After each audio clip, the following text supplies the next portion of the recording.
তেহরানের ঐতিহাসিক গ্রান্ড বাজার। মাইলের পর মাইল বিস্তৃত এই বাজারের অন্যতম প্রধান আকর্ষণ হল এর ঐতিহ্যবাহী কার্পেট হল। শত শত দোকানে সাজানো বিশ্ববিখ্যাত সব পার্সিয়ান কার্পেট। বাজারের একটি গলি পেরিয়ে দোতলার ছোট এক দোকানে কার্পেটের রং মেরামতে ব্যস্ত মোহাম্মদ আগাহী। বোমাবর্ষণের কারণে দীর্ঘদিন বন্ধ থাকার পর অস্ত্রবিরতির এই কদিনে আবারও কাজে ফিরেছেন তিনি। পরিস্থিতি যাই হোক, জীবনযুদ্ধের কাজে ফেরার বিকল্প নেই বলে জানান এই ব্যবসায়ী। যুদ্ধ আমাদের জীবনযাত্রায় প্রভাব ফেলেছে।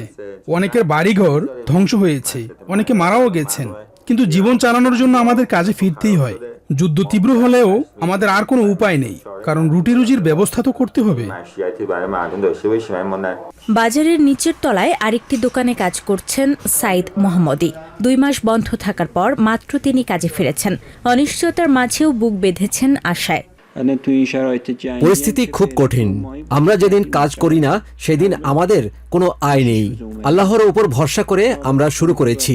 জানি না শেষ পর্যন্ত শান্তি আসবে কিনা, তবে আমরা বাজারের অবস্থা উন্নতির অপেক্ষায় আছি। শুধু কার্পেট মেরামতকারীরাই নন, ব্যবসায়ীরাও এখন বিদেশের বাজারে পণ্য পাঠানোর প্রস্তুতি নিচ্ছেন। অস্ত্রবিরতির পর গত 2-3 দিনে ধীরে ধীরে কাজ শুরু হচ্ছে। বিশেষ করে পূর্ব এশিয়ার দেশগুলোর সাথে পুনরায় ব্যবসা শুরু হচ্ছে। ইউরোপেও এখন স্থলপথে কন্টেইনারে করে কার্পেট পাঠানো সম্ভব। গ্র্যান্ড বাজারের অলিতে গলিতে মানুষের চলাফেরা এবং পথ করে উঠছে ইরানের পতাকা। তেহরানের গ্র্যান্ড বাজারের এই দৃশ্য জানান দিচ্ছে টিকে থাকার লড়াইয়ের কথা। হাজারো বাধা আর যুদ্ধের দামামা উপেক্ষা করেই শান্তির প্রত্যাশায় আবারও ব্যস্ত হয়ে উঠছে পারস্যের এই কার্পেট জগৎ। নূর, টিভিএন 24 নিউজ ডেস্ক।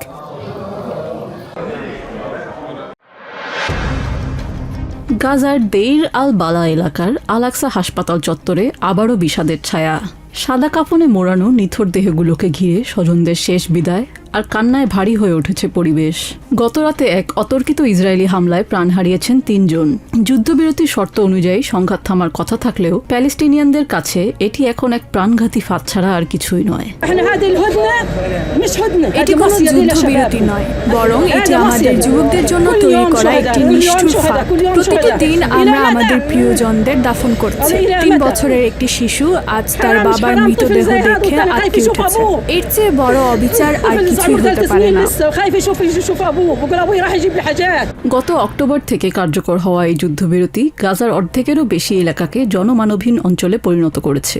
কাগজে কলমে সংঘাত বন্ধের কথা থাকলেও ইসরায়েলি আগ্রাসনে রক্তক্ষরণ থামছে না। স্থানীয়দের অভিযোগ, এই পরিস্থিতি সাধারণ মানুষের যন্ত্রণা কেবল দীর্ঘায়িত করছে।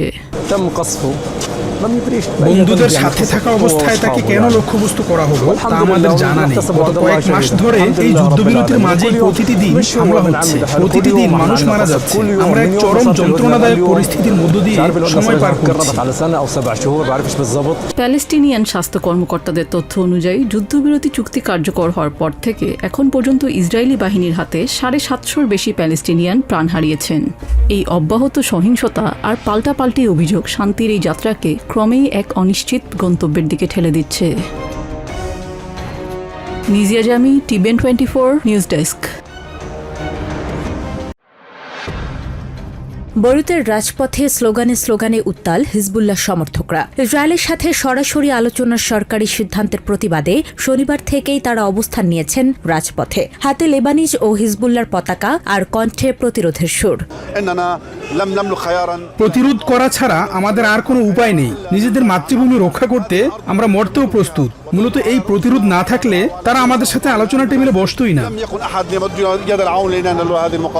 বিক্ষোভকারীদের অভিযোগ, দেশের নেতারা জনগণের ইচ্ছার বিরুদ্ধে গিয়ে ইসরায়েলের সাথে হাত মেলাচ্ছেন। অনেকের মতে ইরান সমর্থিত এই প্রতিরোধের শক্তি তাদের একমাত্র ঢাল।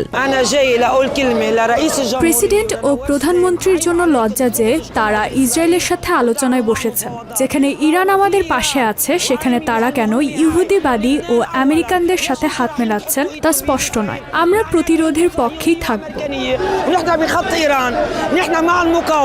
অন্যদিকে লেবাননের পররাষ্ট্রমন্ত্রী ইউসুফ রাগি দাবি করেছেন, এই আলোচনা লেবাননের সার্বভৌমত্ব প্রতিষ্ঠার লড়াই। ইরান ও হিজবুল্লাহর প্রভাব মুক্ত হয়ে লেবানন রাষ্ট্র নিজেই নিজের ভাগ্য নির্ধারণ করতে চায়। কথিত যুদ্ধবিরতি নিয়ে আমেরিকার সাথে ইরানের আলোচনার বিষয়ে এক্স পোস্টে তিনি বলেন, লেবাননের পক্ষে আলোচনা করার কর্তৃত্ব একমাত্র লেবানন রাষ্ট্রেরই রয়েছে। রাজনীতির এই উত্তাপের আড়ালে ধুঁকছে দক্ষিণ লেবানন থেকে পালিয়ে আসা হাজারো মানুষ। বৈরুতের অস্থায়ী তাঁবু আর স্কুলগুলোতে ঠাঁই হয়েছে তাদের। ঘরবাড়ি হারিয়ে নিঃস্ব এই মানুষদের চোখে মুখে শুধুই অনিশ্চয়তা। কেউ কেউ শান্তি আলোচনায় কিছুটা আশার আলো দেখলেও অনেকের কাছেই তা অর্থহীন। যুদ্ধের ক্ষত এতটাই গভীর যে ঘরে ফেরার স্বপ্ন এখন ধূসর মরুভূমির মতো। বর্তমান পরিস্থিতি একেবারেই আশাহীন। ভবিষ্যতের কোনো আলো দেখতে পাচ্ছি না। যখনই আমরা ভাবি ঘরে ফিরব, তখনই দেখি সব মরুভূমি হয়ে গেছে। প্রিয়জনদের নিয়ে মাথা গোজার মতো কোনো ঘর আর অবশিষ্ট নেই। মঙ্গলবারের সম্ভাব্য ওয়াশিংটনের বৈঠকে যুদ্ধবিরতি নাকি আনুষ্ঠানিক শান্তি চুক্তি কি নিয়ে আলোচনা হবে তা নিয়ে এখনও ধোঁয়াশা কাটেনি। তবে সাধারণ লেবানিজদের চাওয়া একটাই, প্রতারণা আর যুদ্ধের অবসান ঘটিয়ে মাথা গোজার ঠাঁই ফিরে পাওয়া। আমরা চাই না যে কেউ আমাদের ধোঁকা দিক এবং প্রতিদিন আলোচনার কথা বলে সময় ক্ষেপণ করুক, আর এদিকে আমাদের মেরে ফেলুক কিংবা আলোচনার নাম করে আমাদের মনোযোগ অন্যদিকে সরিয়ে রাখুক। না, আমরা তো চাই না। তারা এই সংকটের চিরস্থায়ী সমাধান করুক, যাতে প্রত্যেকে নিজের ভূমি ফিরে পায় এবং নিজ ভূমিতে শান্তিতে থাকতে পারে।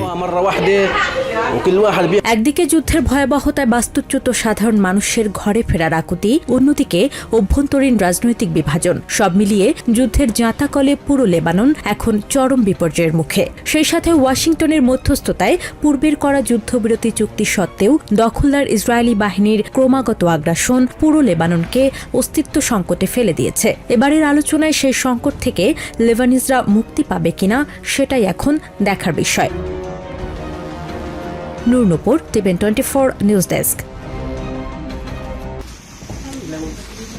হরমুজ প্রণালীতে নৌ চলাচল ব্যাহত হওয়ায় বিশ্বজুড়ে চরম অর্থনৈতিক ঝুঁকির আশঙ্কা করছে ইউরোপিয়ান ইউনিয়ন। ইরান যুদ্ধের প্রভাবে সৃষ্ট জ্বালানি সংকট মোকাবেলা এবং সদস্য দেশগুলোর মধ্যে সমন্বিত পদক্ষেপ গ্রহণের লক্ষ্যে সোমবার ব্রাসেলসে আয়োজিত হয় এই সংবাদ সম্মেলন। সেখানে উপস্থিত European Commission president Ursula von der Leyen জানান, ইরানি বন্দরগুলোতে আমেরিকার অবরোধের ঘোষণা বিশ্ব বাণিজ্যের জন্য চরম ধ্বংসাত্মক। আমরা লেবাননের জনগণের জন্য জরুরি সহায়তা পাঠাতে ইইউ এর ত্রাণ ভাণ্ডার উন্মুক্ত করছি। গত কয়েক সপ্তাহের একটি মূল শিক্ষা হলো নিরাপত্তা অবিভাজ্য। লেবানন জ্বলতে থাকলে মধ্যপ্রাচ্য বা পারস্য উপসাগরীয় অঞ্চলে স্থিতিশীলতা আশা করা মুশকিল। ৪৪ দিন আগে এই সংঘাত শুরু হওয়ার পর থেকে জীবাশ্ম জ্বালানি আমদানিতে আমাদের ব্যয় ২২ বিলিয়ন ইউরোর বেশি বেড়েছে। আমরা সকল পক্ষকে লেবাননের সার্বভৌমত্বকে সম্মান জানানো এবং সম্পূর্ণভাবে যুদ্ধবিরতি কার্যকর করার আহ্বান জানাচ্ছি। এদিকে চলমান উত্তেজনা সামাল দিতে সদস্য দেশগুলোর মধ্যে জ্বালানি মজুদের বিষয়ে সমন্বিত কৌশলের উপর জোর দিচ্ছে ইইউ। বিশেষ করে তেল ও গ্যাস মজুদের ক্ষেত্রে দেশগুলো যেন একে অপরের প্রতিযোগী না হয় তা নিশ্চিত করতে চায় ব্রাসেলস। আমরা ইইউ জুড়ে সদস্য দেশগুলোর গ্যাস মজুত করার বিষয়টি সমন্বিত করার উপায় খুঁজছি। সেই সাথে আমরা এটিও নিশ্চিত করব যে সদস্য দেশগুলোর গৃহীত জরুরি পদক্ষেপগুলো যেন আমাদের একক বাজারের উপর কোনো নেতিবাচক প্রভাব না ফেলে। এছাড়া এই সংকট মোকাবেলায় আগামী সপ্তাহে জ্বালানি মূল্য নিয়ন্ত্রণ সংক্রান্ত বিশেষ প্রস্তাবনা পেশ করবে কমিশন, যা পরবর্তী সপ্তাহে সাইপ্রাসে আয়োজিত ইইউ নেতাদের অনানুষ্ঠানিক সম্মেলনে চূড়ান্ত অনুমোদনের জন্য তোলা হবে। দীর্ঘমেয়াদী সমাধান হিসেবে এখন জীবাশ্ম জ্বালানির বিকল্প খোঁজার উপরও গুরুত্ব দিচ্ছে Europe. Ishrat Jahan, TVN 24 news desk.